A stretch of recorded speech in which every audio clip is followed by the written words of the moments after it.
মুসলমানকে ভাগাভাগি চাই না, এটাই হচ্ছে আমাদের লক্ষ্য।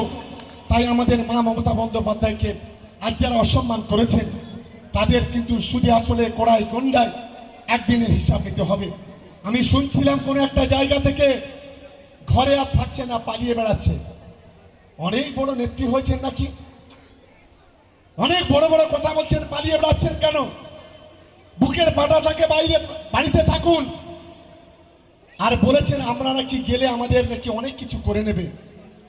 আমি বলছি যদি বুকের পাটা থাকে, আরে আমার কথা ছেড়ে দিন, ভাঙড়ে একজন মা, একজন বোন, একজন দিদি, একজন ভাই, একজন বোন, কারোর কোনো তৃণমূল কংগ্রেসের কর্মীদের গায়ে যদি হাত পড়ে, আঙুল যদি তোলা হয়, আঙুলটাকে কিন্তু মুছড়ে ফেলে দেব।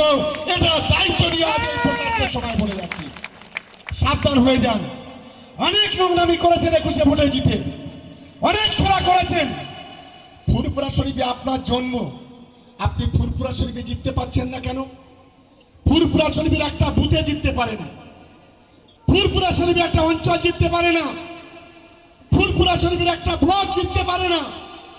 সেখানে বিধানসভায় তৃণমূল কংগ্রেস, অঞ্চলে তৃণমূল কংগ্রেস, বুথে তৃণমূল কংগ্রেস। আর ভাঙড়ে এসে আমার সংখ্যালঘু মা বোনেদের, আমার সংখ্যালঘু ভাই বোনেদের, আমার হিন্দু ভাই বোনেদের আজকে এখানে সুশ্রুড়ি দিয়ে আজকে বিভাজন করার যে চেষ্টা, আগামী দিনে ভাঙড় বৃথা করে দেবে। আর এখানে যারা সিপিএম আছে, আমি সেই সিপিএমদের বলি,